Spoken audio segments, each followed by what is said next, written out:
I beamed in. Here we are in Massachusetts Amherst University. I'm Zenbock, and you are? I'm Patrick Thomas. My most recent book is Murphy's Law, which is actually directly behind me here. It's a collection of 18 short stories that take place in a bar in Manhattan, which is owned by a leprechaun. Hercules is one of the bouncers. Dionysus, God of Wine, is one of the bartenders. Where am I? What is that? Hello. Where are my weapons? Okay. Who are you? Let me explain. I'll take this from you. Everything's cool. Come here. My name is Zenbock, and you are. Relax. I know there's no weapons. I'll explain everything. You're really in quite good hands. You are. I am Zenbock. I'm Athene. Athene. We have moved you from your feast by what they call a transporter beam from the future. So you are a sorcerer elf. Professor, talk to me for a few minutes here. Well, I love the shirts. And what we're going to do is we're going to talk about a couple of designs and show our viewers the designs. So we'll take a look and see what this one is. This one's the Medusa skull. I always had this idea of, you always see portrayals of Medusa and stuff with the flesh on it, with the snake. Have my own style put into it instead for the sun moon.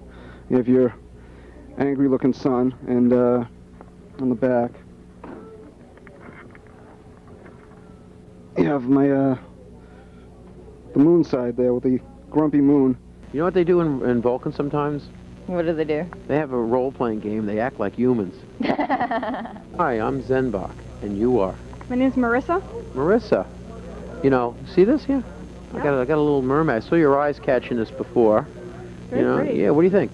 I think it's beautiful. It's great. I mean, she's in a really neat position. I would not have expected to see a mermaid up like that.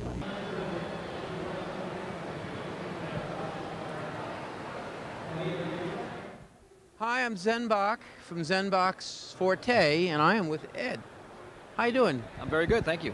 So, I've got a featured artist, and as I came over here, you're signing away little cards. Lots of magic cards, yeah. Magic cards. Yep, I've been working with the company Wizards of the Coast since 1993, done about 200 plus magic cards. And, well, it's worldwide, of course, so that you get a lot of different, every place I go, different conventions, you get a lot of kids that, with that many cards, stacks of them you wind up signing. Right. The way it is at this time, fantasy or science fiction is a very small niche market. Hi, I'm Zenbock, and you are? Joe Fleishaker. When you go into a movie theater and you see a movie, you don't think, oh, that's a Paramount movie or that's an MGM movie. But you do think that's a Disney movie, and you do think that's a Trauma movie. I am Zenbock, and you are? Joe Bochard, former member of Blue Oyster Cult. Joe, well, I got to talk to you about something there, and you are? Neal Smith, founding member and drummer of the original Alice Cooper group. You know, in this place they have a bartender, and he's also the bellhop. Been doing that for years. He never comes. Last week I saw this performer back here. He was great. This guy named Lenny. Excellent. I had a good laugh once, though. I saw a show called Comedy Bites. Waiting for episode 2. Getting dry here.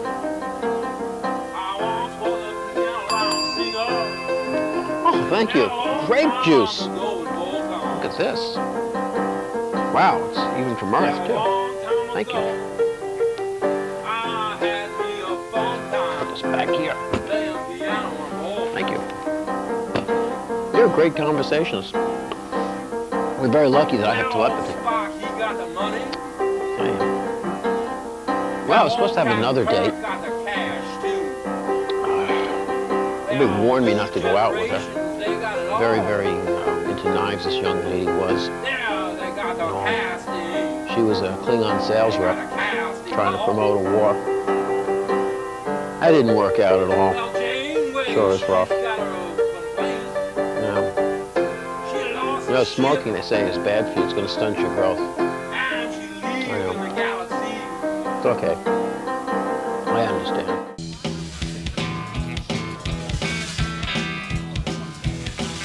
I'm at Chiller Theater, and you are?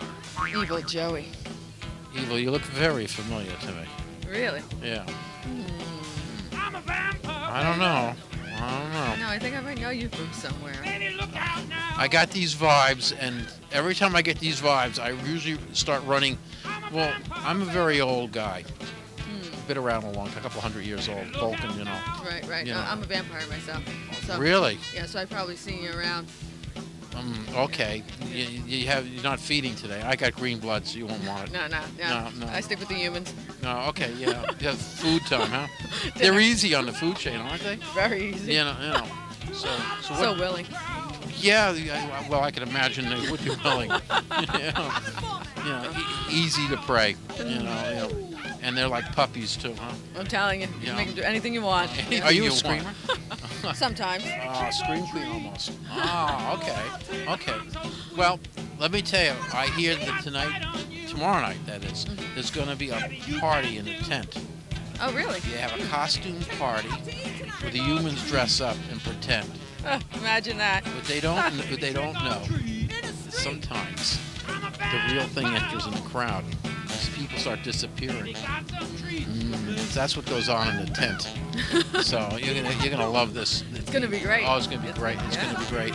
So you do look familiar to me. Yeah.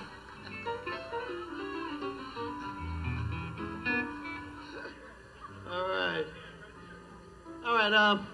Coming up, hopefully the end of this year, maybe the beginning of next year, I'll be coming out with a new CD. I don't have a name for it yet, but it's going to be a great CD, trust me, on this one.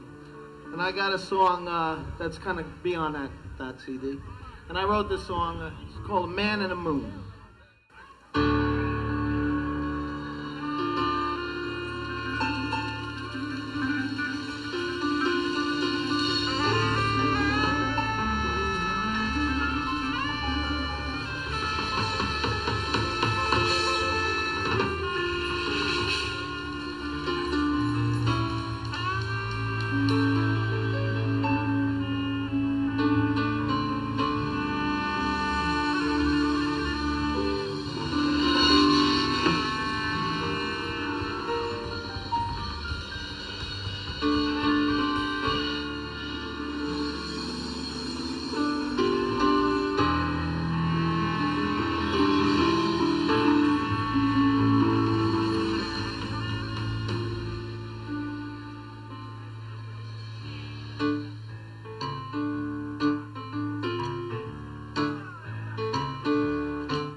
Tell me if you're coming back. I don't know the reason why.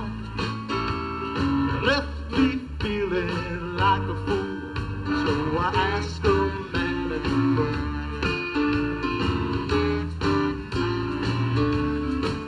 Well, I ain't gonna ask your mother. No, I ain't gonna ask your pa. Why did you have to so cruel? Why ask the man in the moon? Oh, why ask the man in the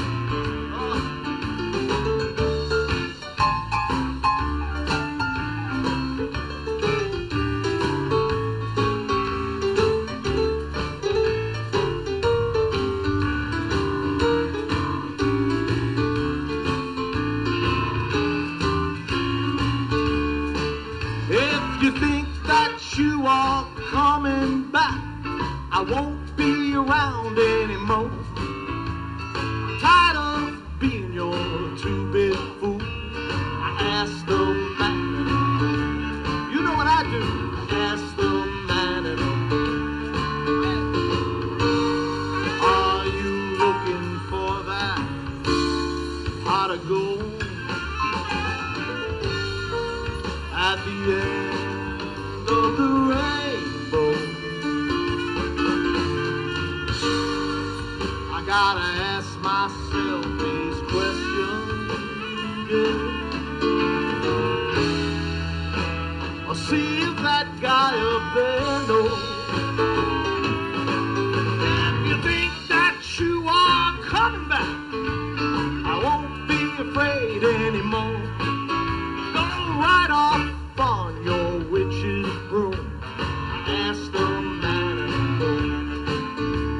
you ask the man?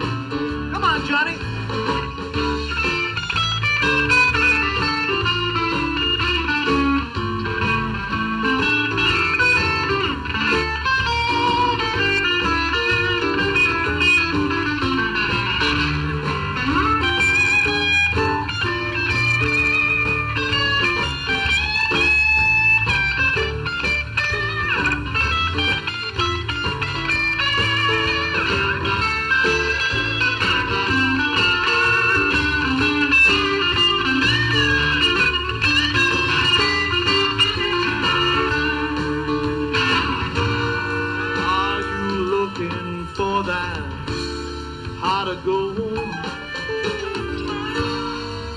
At the end of the rainbow, I gotta ask myself these questions, yeah, and see if that guy up there knows. Well, I ain't gonna ask your mother, no, and I ain't gonna ask your pa.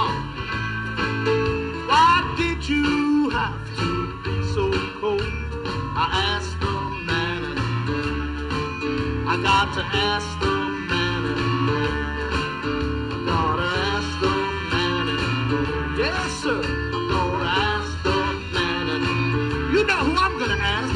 Ask the man in the moon. The guy up there, I'm gonna ask the man in the moon. Every night, I'm gonna ask the man in the moon. Oh, yeah.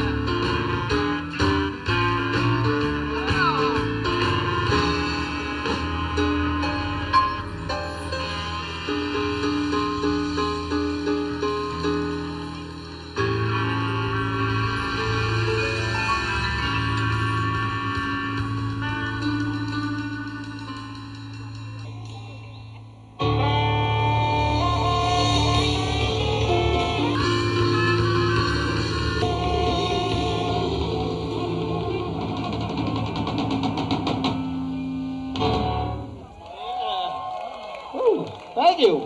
All right.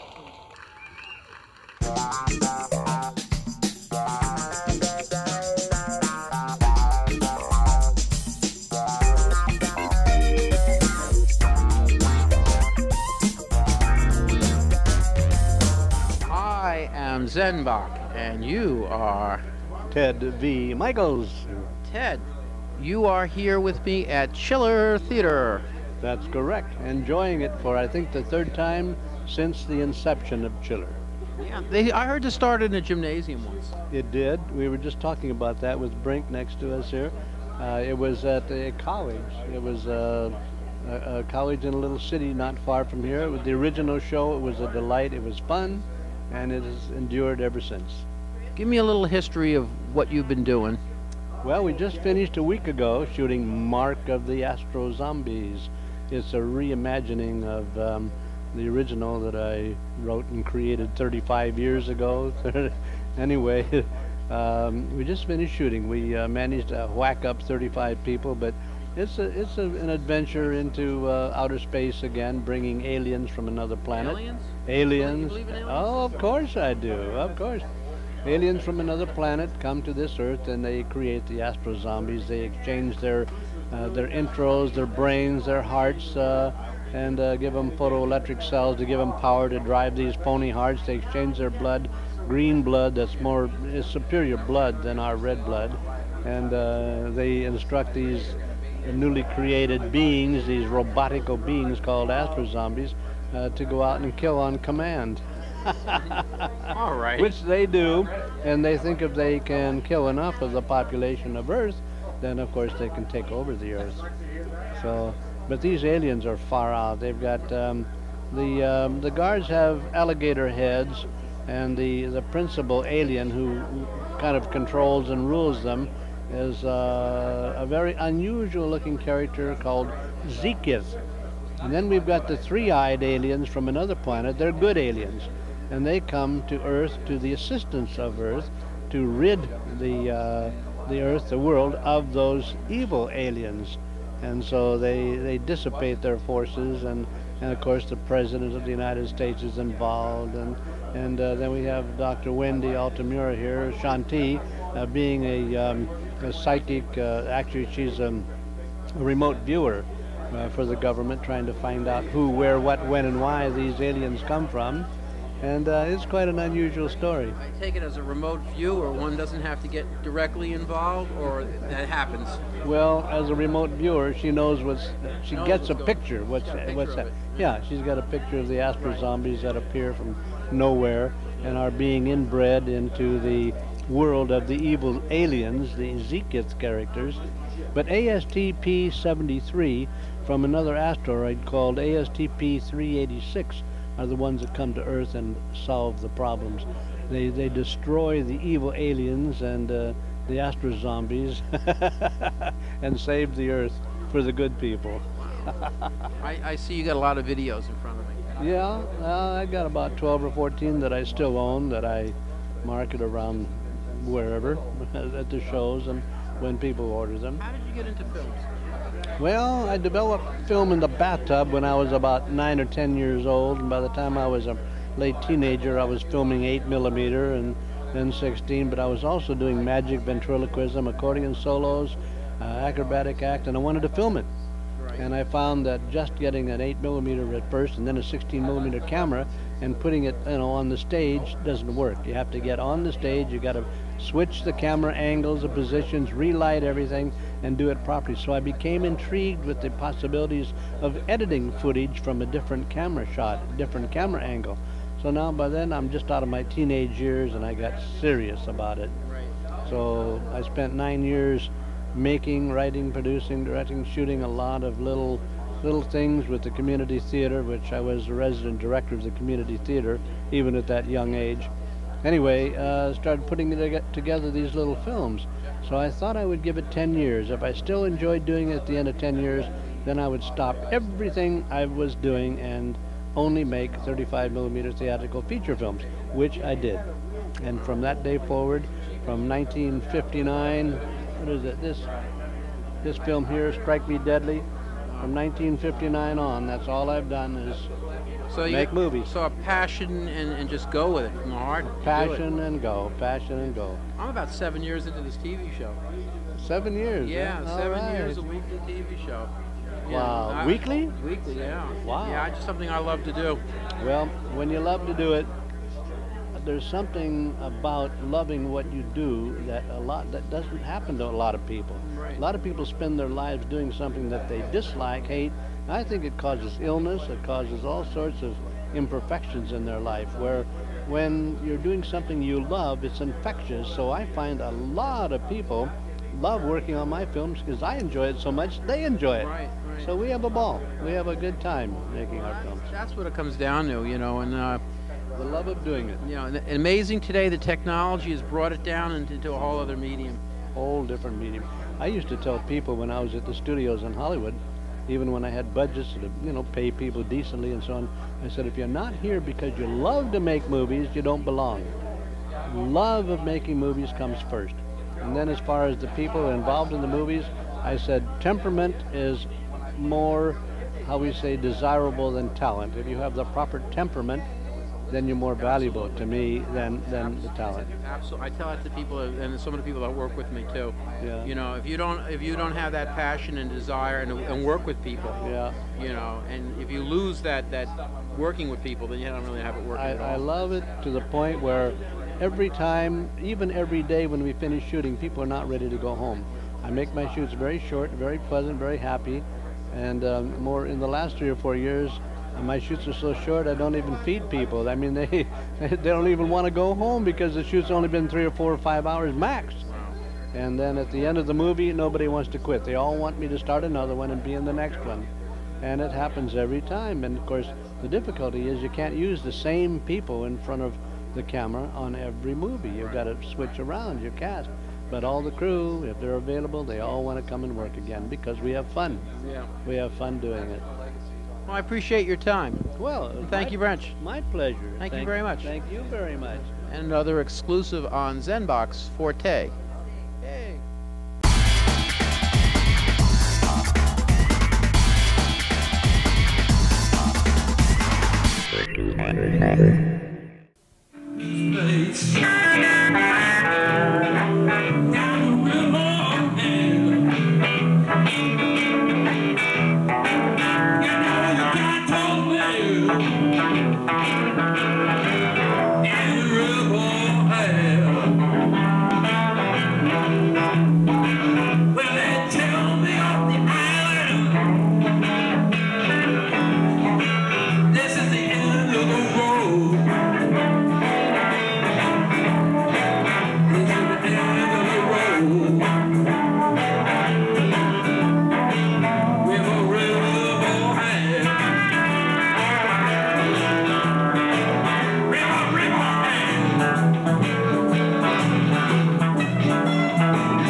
Brain. I used to yell brain, brain when I was the other side.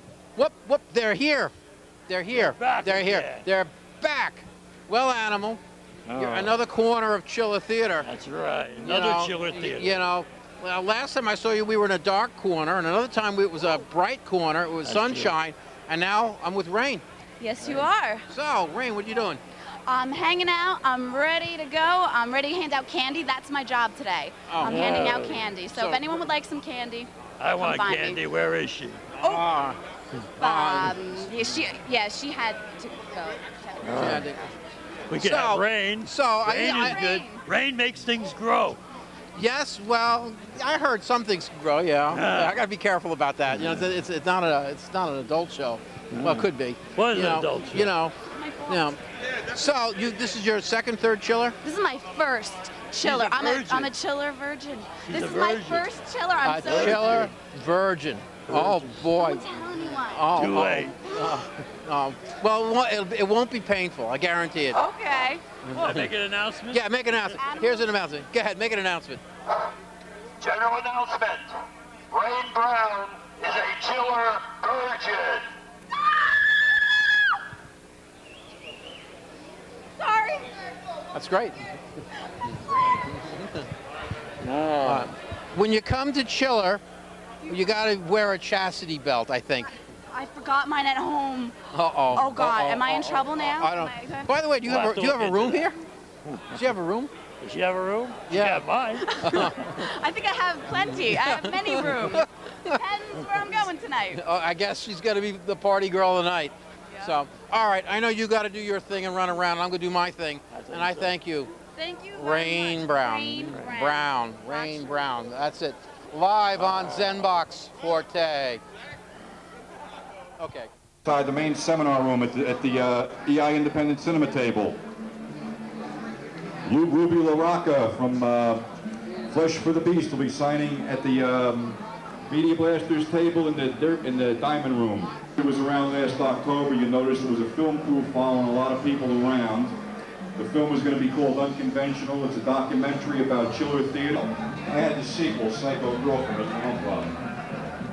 Check out Gonzo's Gorgeous Girls right here in the main ballroom. If you want to check out Bobby Gonzo.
didn't know you could do that.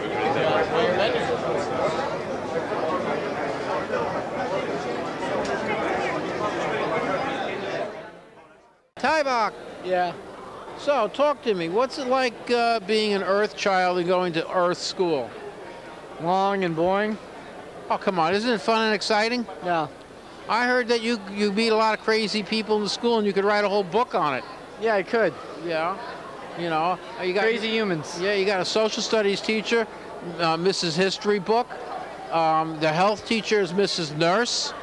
Then you got Mr. 1 and 1 from math. Yeah. Yeah, I heard about that. You know, they had algebra when I was a student.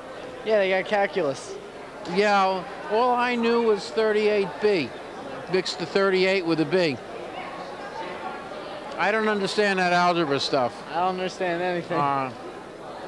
Well, anyway, you're doing very well in school. I'm very happy about that.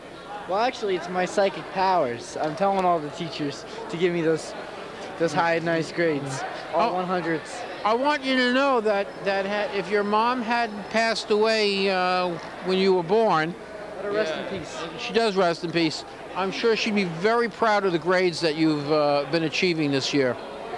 And you know, I often think about her, and I'm sorry that you really never got to know your mom.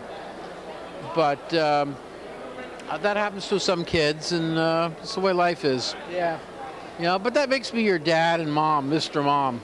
Yeah, true. Yeah. True. You know, so parents, what I'm getting at here is give your kids some time. If you can, listen to them, play with them, take them places, even places like Chiller Theater or any kind of hobby you have. Although I think this is an obsession. Yeah, slightly. So